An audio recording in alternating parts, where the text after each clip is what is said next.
That graphic is sick. I'm gonna It's keep saying so that. cool. Yeah, Yeah. Although I'm with you. you viewers at home have an advantage over Becky and I because I'm told that there's actually some kind of sound effect that goes with that, and we don't hear it. So it's even cooler apparently than it looks but we're just in the dark about that one. Anyway, round one is over. We're gonna get ready for round two. In the meantime, we're just gonna tell you a little bit about some other things that are going on. We have our next event is announced already. It's going to be Legacy. So we're going back to Legacy after a few modern events. Saturday, April 3rd, which is in 2 weeks, Oregon playing Legacy. So if you are watching coverage of us today while playing in the gigantic Legacy PTQ on Magic Online that's going on right now, 300 uh, players? yeah, and you're just watching us, so here's an event for you. 2 weeks we'll be playing Legacy, so be here for that. Now, don't forget to, for notifications and things like that, don't forget to, follow along here or our social media on Twitch, on Twitter, on whatever other platforms Nerd Rage uses. You can, I hear lots of times I hear, mash the follow button, slam the follow button. You know what? You can daintily press the follow button. That works too. We're not picky. We'll take it however you want to do it. During the break, we were talking about, there's Beky demonstrating I the lighter touch. You were talking about, and I cut you off because I was like, you know what? We'll let the viewers hear this. It doesn't need to be told just for me. You were talking about what Time Spiral remastered cards you were excited about and what you pre-ordered. So let's hear it. Yep. All right. So I did pre-order cards for Tron that are old border. I'm kind of really into old border cards, so the fact that we got some new old border cards in Time Spiral Remastered made me extremely excited. So I was able to pre-order Sylvan Scryings, Ancient Stirrings, Nature's Claims, Thragtusks, and I got some Sorcerer's Spyglasses in case we end up for some reason Maybe. playing those. Sure. Maybe. Those are played in some other formats, so I was very interested in just like picking some of those up too, and I'm excited for them to be in old border. I couldn't get Chromatic Stars though. Couldn't get the new Chromatic Stars. Very sad about that. Apparently they're, everyone wants them, In so I'm not demand. that Yeah. surprised. But I am Well, picking up a box later today. I was able to get one, so maybe I'll just open some. oh, wow. That's exciting stuff. All right. Well, we are progressing along in our tournament, and we are ready to bring you our round two match. We have Kyle Reichard versus Brenden Fulton, Blue Red Prowess versus Green Black Yawgmoth. So if we have deck lists, let's bring them up. I'm excited about this matchup. This isn't one If that we don't you. have deck lists, then we'll just stall for more time, which is apparently what we're going to be doing. So thank you for production on that one. So, Beky, Blue Red Yeah. Prowess, you've certainly played some with that. Yes. Green Black Yawgmoth.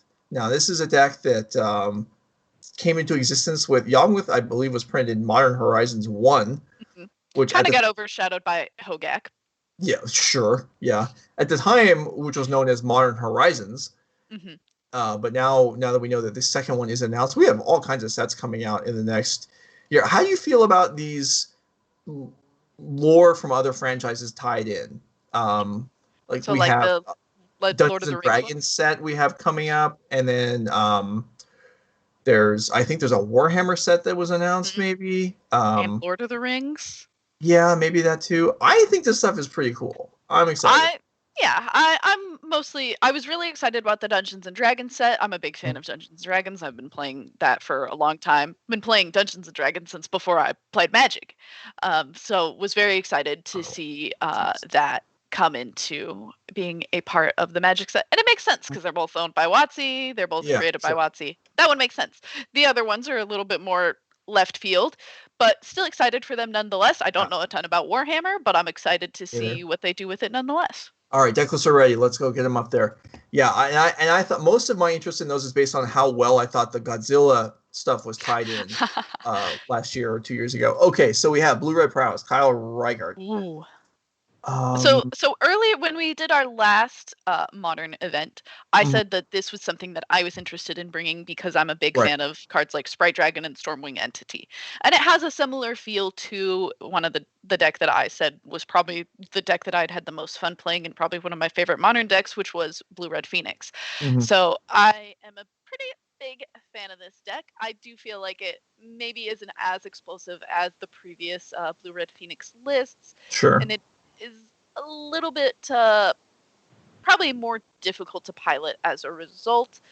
But I do like all the cards that are in this list, and I think that it has the potential for some very explosive game ones, which I am very excited to see. It'll be interesting to see how it matches up against a deck that I imagine is playing quite a bit of Undying, though. Yeah, sure. So let's go ahead and look at Brenden Fulton's green-black Yawgmoth. And you see Yawgmoth, Thran Physician, and a bunch of creatures that can be sacrificed for profit and then stay on the battlefield or return to the battlefield. We have a tutor package, and we are basically going to just try and grind our opponents down. I don't think I've seen... I don't even remember the first name of the card. I can't read on the screen there. The Vizier of Poisons. Mm-hmm. I don't know if I've seen that in Constructed before. Yeah, it's the Amonkhet card that makes 1/1 counters into snake tokens, I believe. Yeah, and they might have Death Touch. Is that the one that makes Death Touch creatures also?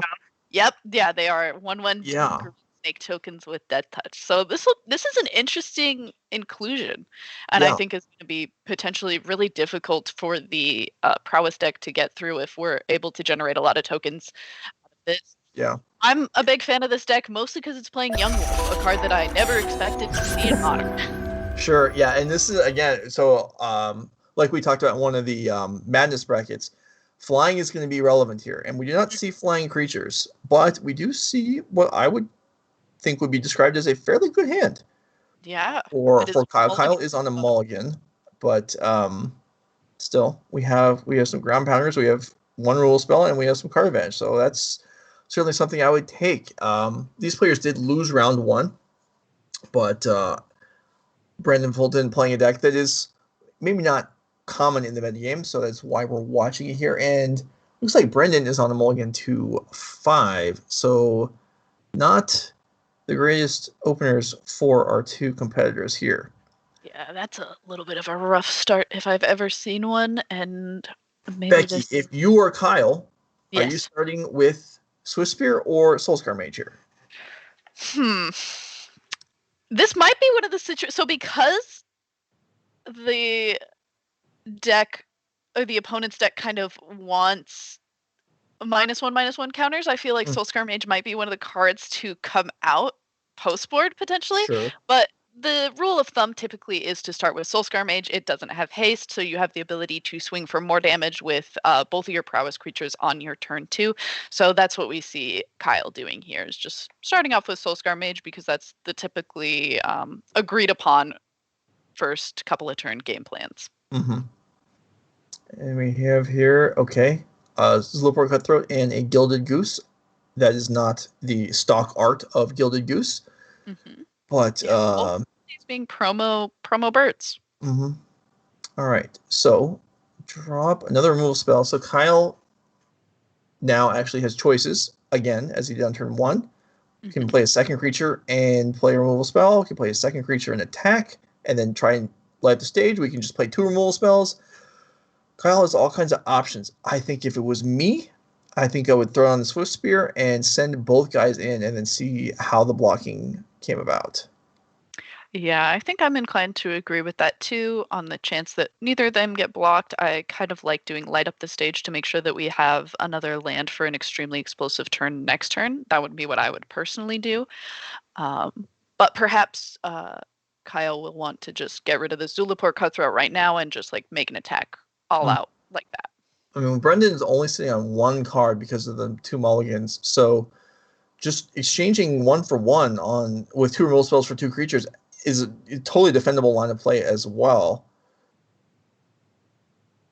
Looks okay. So we're going to take down one of the mana creatures, the Gilded Goose, and then push through damage. So Gilded Goose, obviously, so by doing this, we're basically doing our best to prevent Yawgmoth from coming into play. And Yawgmoth is a way that Brenden could try and recover the board, so that makes sense. I feel like we'll have to answer something that would scare me personally is the existence of this Zulaport Cutthroat.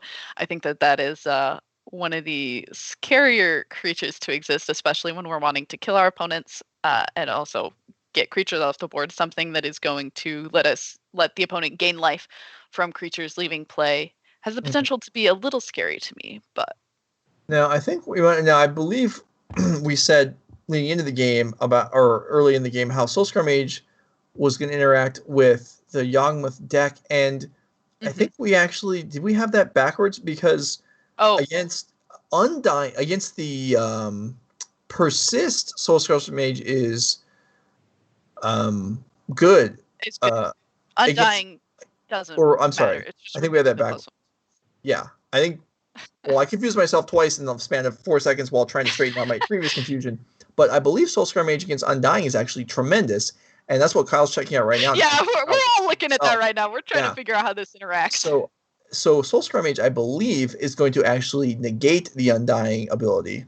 Okay. Because the creature will die with a counter on it already from the Wither, or whatever Wither is currently called, which is nothing. It's just the ability of Soulscar Mage is Wither. Non-combat damage, puts -1/-1 counters. So the wolf would die as, for example, if it got bolted, it would die as a creature as a -2/-2 with counters on it, and thus would not return, is how I anticipate it working out. So Soulscar Mage actually great in the matchup. Okay. Yeah, that makes sense. I'm also a little turned around, not used to seeing Undying cards, so... Right. I mean, who's playing this stuff, really? I was being charitable when I said that this deck is not common. This is fringe. I mean, maybe a year ago or 2 years ago, this might have been, after Modern Horizons was printed, this might have been something that you saw. I think that's the last time that I saw this, actually. Yeah. So now that we've got that straightened out, and we think we know how the cards work, we're looking at Brenden Fulton being... It's not unrecoverable. His deck is powerful, and it has some interactions that can really get going, but it's certainly behind on the board. And as we can see, Kyle's hand, not too bad. Certainly not bad. You got a Lightning Bolt, one of the best, most mainstay cards in all of Magic history, and a light up the stage to kind of get some gas back going and hopefully help us close out the game from the side of Kyle Reichard. Yeah. So Wall of Roots is going to help block on the ground for sure, but the Sprite Dragon is going to be a nuisance in the air. Let's see. It's currently a 2/2.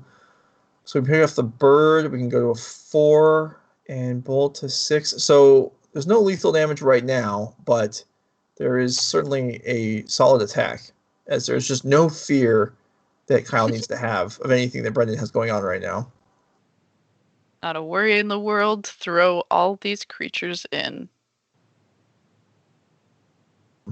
So no block, and now these lightning bolts are going to be lethal, I believe. Yeah, I do agree. Now Sprite Dragon.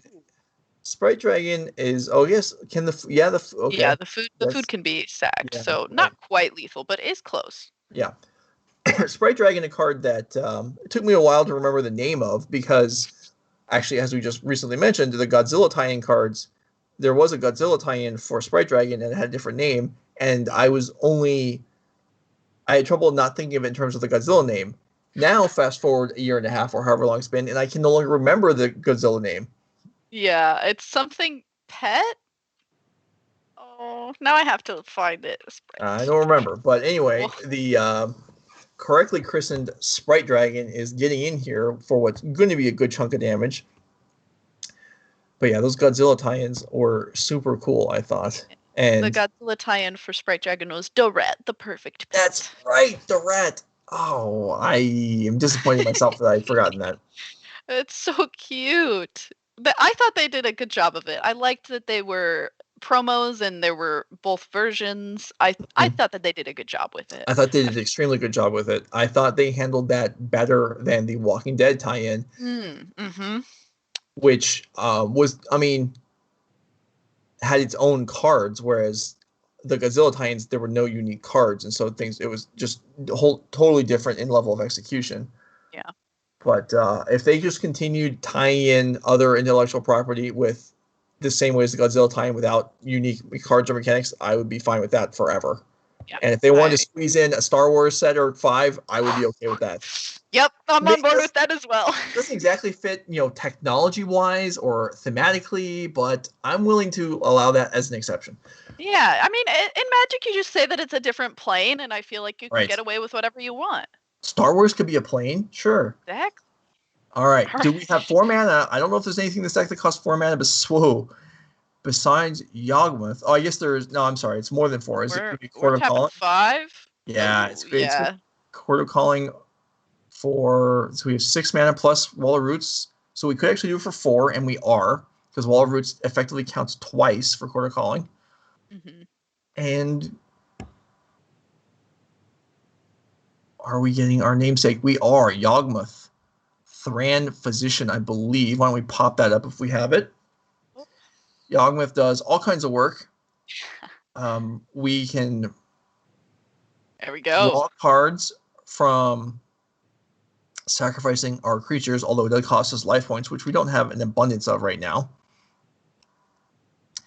And then we can also proliferate, which I don't know that we're going to get to that, as it's somewhat mana intensive, but we are certainly going to get some work done here and save ourselves. Well, I guess we're basically negating damage. So our life cost to sacrifice here is counteracted by the Sprite Dragon getting through for damage. So we're neutral there as we draw cards. And this was done after blocks. So I believe. But Brenden decided it's not enough, or the cards he drew weren't going to be enough to salvage the game. So Kyle takes down game 1. Both players mulling, both players kind of getting things going, though. And I think we had more or less a real game. Yeah. I think that the black-green deck requires to not mulligan a little bit more than some other decks in Modern, certainly. Yeah. And you need kind of a lot of moving parts to really bring together your full game plan. So the mulligan to 5 really hurting Brenden in that game, I think. And ultimately, finally, when we were able to get a Yawgmoth, it just wasn't enough, and we weren't able to deal with the onslaught of prowess creatures on the side of Kyle. Yeah. So if we bring the deck list back up again, and the Yawgmoth deck also, I feel like it's not necessarily a deck that needs specific. It has a lot of different parts. It doesn't need them. It just needs stuff. And like you're saying, that's the kind of deck that gets hurt by mulling. Yeah. Same maybe could be said for Kyle's deck, because any sort of burn, pressure, prowess deck is just going to have just overall, they care less about what cards they have than just having cards. But Brenden on the mold 5 there was just unable to keep up. But certainly there is life gain in this deck. There is card advantage.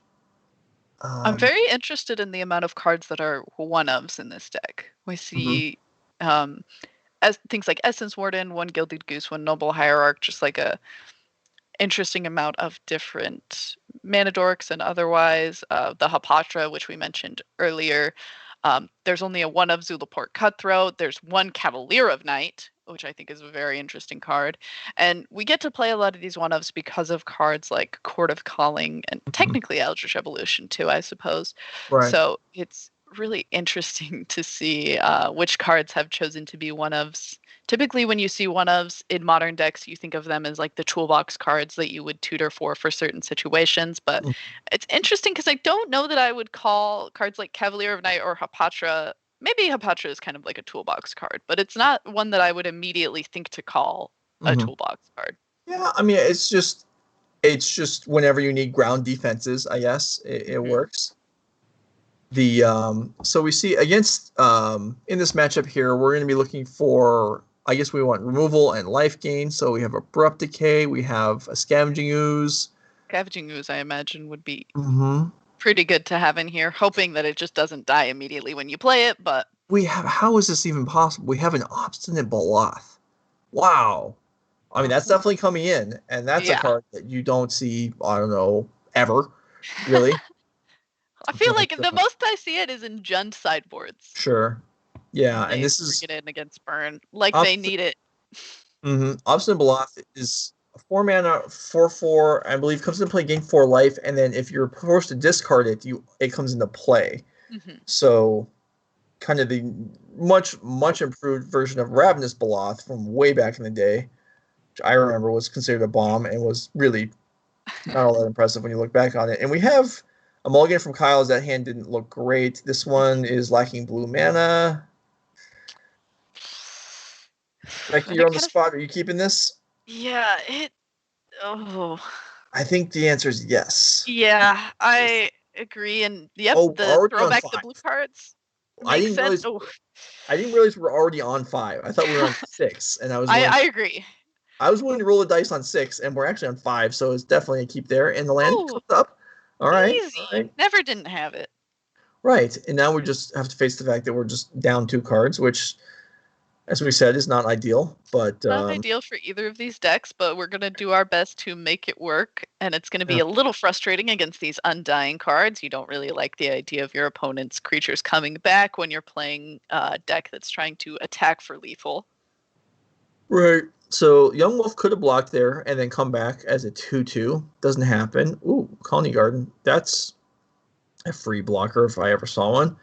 Although it probably holds off for a while, as I don't think you want to just absorb 1 damage. You're going to hope for more. Yeah. You're both hoping for more and potentially going to be using that plant token to sacrifice to something like Yawgmoth. Yeah. Or Eldritch Evolution, whatever comes up. So, well, I guess if it was Eldritch Evolution, you'd only be able to look for a 2-drop, so that's probably not going to happen. But Sprite Dragon comes down, and okay. There's actually despite only having 3 cards in hand, Kyle actually has 5 spells he can cast next turn. Or no, I'm sorry. No, it does require, even though 2 of them are flashback free, it still requires 3 initial mana, so can't quite do everything. But certainly not in a horrible position considering a multi-5. Mm-hmm. At least the Burst Lightning does 2 damage for if something that we need to handle that's got a little bit bigger of a defense. Mm-hmm. And really, these are just pump spells, sort of, for the Prowess. And I mean, Sprite Dragon doesn't technically have Prowess, but we'll call them Prowess creatures anyway, because it's convenient for me. So Brenden pauses. Brenden pauses here for a moment, figure out what he wants to do. If there's this is a deck with, I think we could say it's heavily 2 durable. Mm-hmm. So there are going to be points where you have to stop and think, what do I want to search up? Certainly true. Doing a lot of thinking. Probably going to use this filter land, perhaps. Yep. Oh, all right. A Strangleroot Geist, another undying creature. Trying to decide what we're attacking with. Just the Yawgmoth getting in.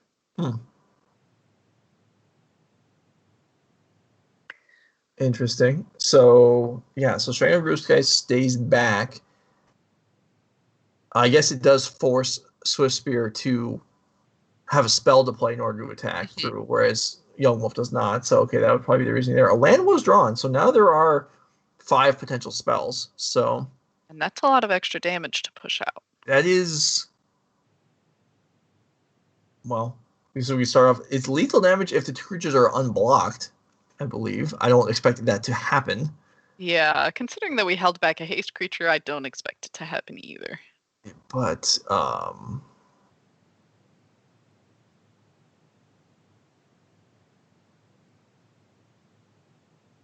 Kyle's going to swing with both creatures. I imagine. Since Strangleroot didn't attack, I have to assume it's blocking. There we go. Oh. Okay. Okay, so... so Brendan's unsure. And... no. Is this no block? Oh, do you go for it? I go for it every single time. You're in, huh? Oh, no, you can't. You didn't play your land. Oh, we didn't play the land. Oh, my God. I like how we're saying me like, yes, I am Kyle Reichard. I am playing the blue-red deck. Can we... Well, hold on. Do we still have enough? If we go dart, that's 2 to... And then flashback 2, that's 4. And then we have 4 prowess. That's 8, 10. I think that's 1 short. Yeah. Kyle... Kyle, why didn't we play our land? I'm willing to forgive Kyle for not playing the land, even I though didn't. We got a little bamboozled by the Strangleroot guys not attacking. right. What were the chances that there was no Kyle looking? Yeah. Yeah. Can I just drag it onto the field right now? This feels. Kyle certainly knows he's on camera right now, but yeah, no, I'm with you. The chance. The like just when you're plotting out your turn, what am I going to do if this happens, if that happens? The chance of no blocks being declared would have come up 0 in Kyle's head, so he didn't bother playing the land. I get it. Yep. And it's kind of a stunning result. And Okay. I mean, also from Brenden's perspective, yeah, obviously Brenden changed his mind, because if you were planning on not blocking, you certainly would have attacked. Yeah. And so now I feel like Kyle is a little bit frantic. Is like, oh, so you all of a sudden have a lot of value on these creatures that you just didn't block with. So what do you have in your hand that is saying, oh, just kidding, I actually need these creatures? And so we see Kyle kind of making a lot of plays to be like, oh, if these all of a sudden have this immediate value that you needed to keep them around, I need to take care of them. And we see the lava dart even being flashback, sacrificing a mountain on our 3rd turn to take care of these creatures that were on the side of Brenden. Yeah, and I mean, also you're incentivized to do a lot, because with the creatures, I mean, even though you arguably messed up your chance to win that turn, you still want to push damage as much as you can, as now the Sprite Dragon with the dart is going to be lethal next turn. With the flashback, although the fetch line also contributes to that. So, what an interesting last turn.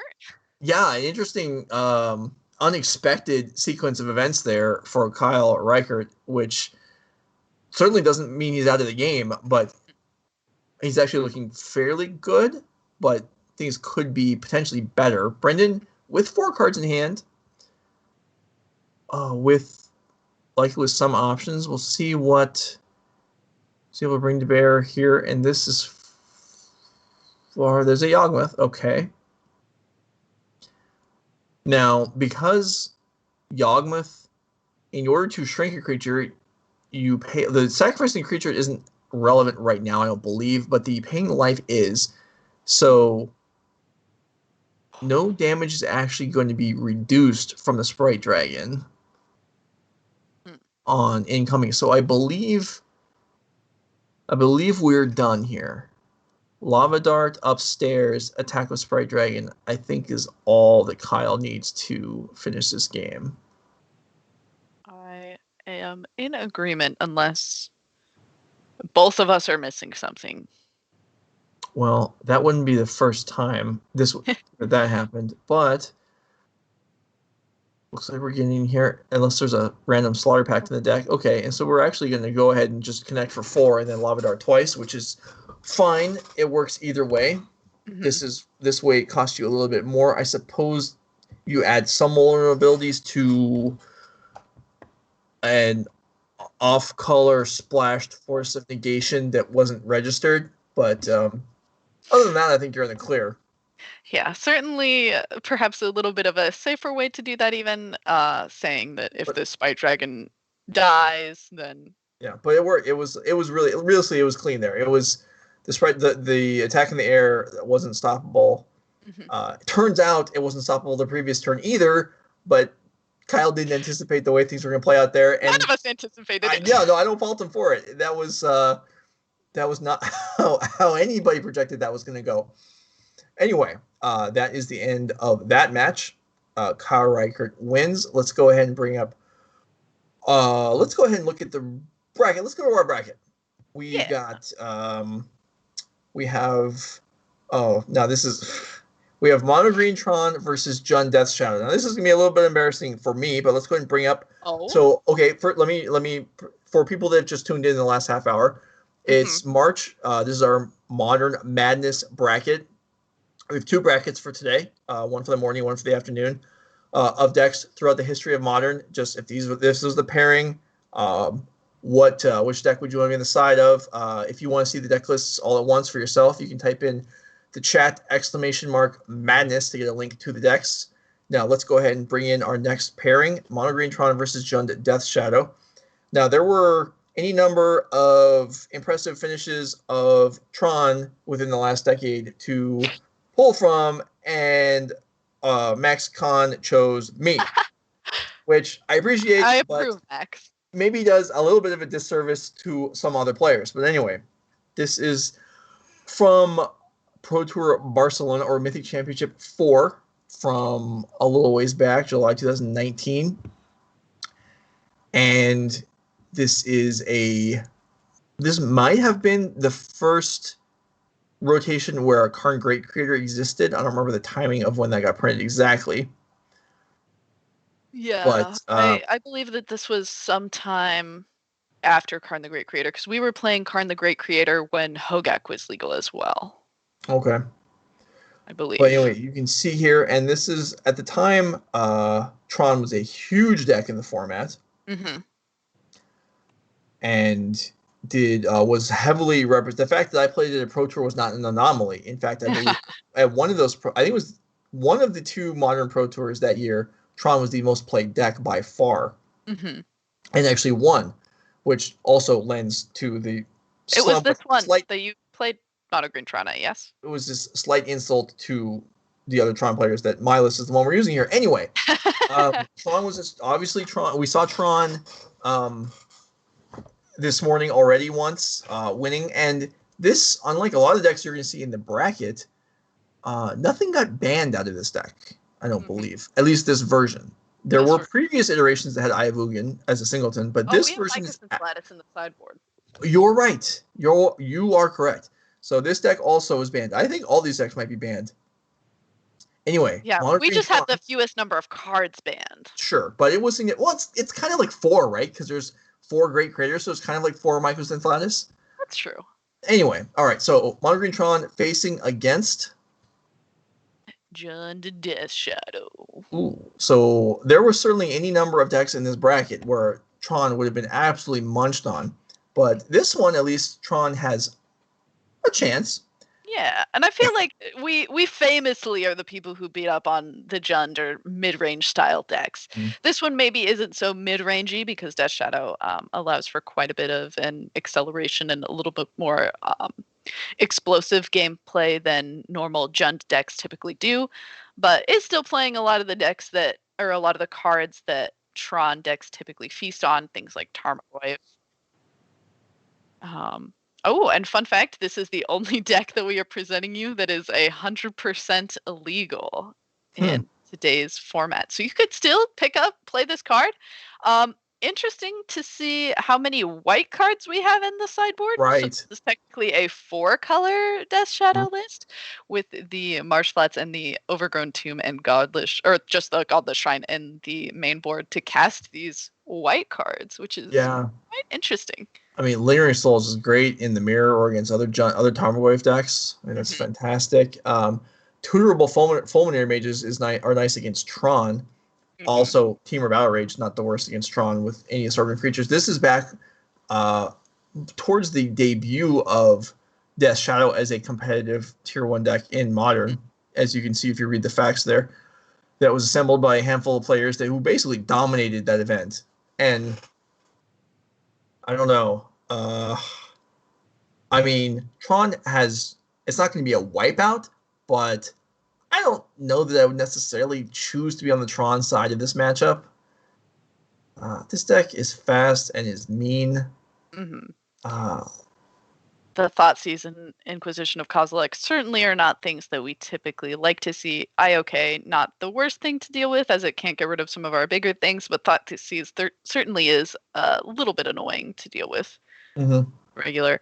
What scares me the most about the deck is the sideboard. The things like the Ancient Grudges are extremely annoying to deal with. Fulminator Mage, so annoying.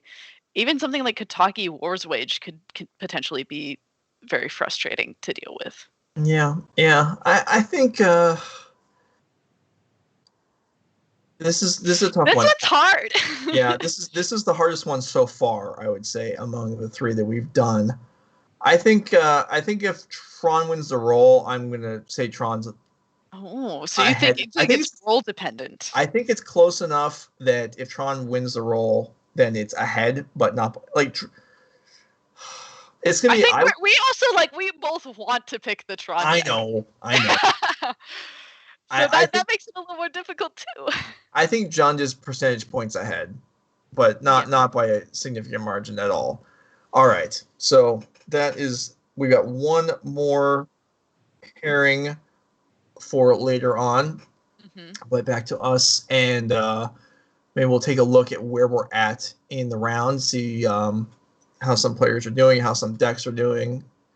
We have a few matches still playing, but we can certainly take a look at the ones that are completed.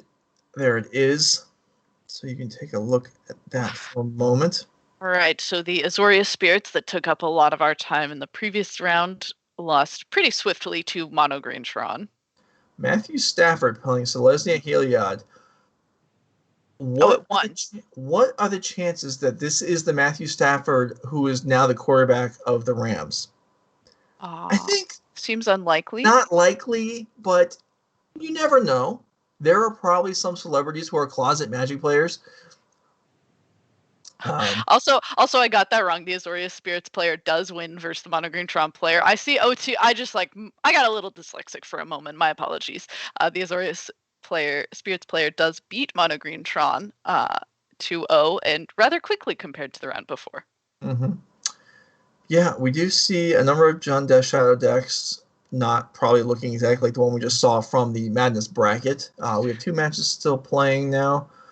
We see a number of Tron decks. Maybe later in the day we'll get kind of a bigger picture of the full metagame, but we don't have that together yet. But as you can see, the third page of decks there, we see Jessica Ascendancy winning over Boros Prison. We see Kane Reinhardt beating a Mono Green Tron deck after in the first round that we watched, it was that same matchup, and we thought that the Mono Green Tron deck is typically favored, but we see Kane with Selesnya Heliod beating Mono Green Tron.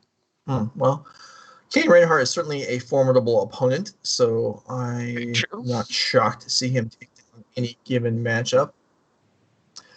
So that is the completion of round 2. We are halfway through Beky's set of rounds. We'll be back in round 3 in a moment. Stick around. We'll be right back.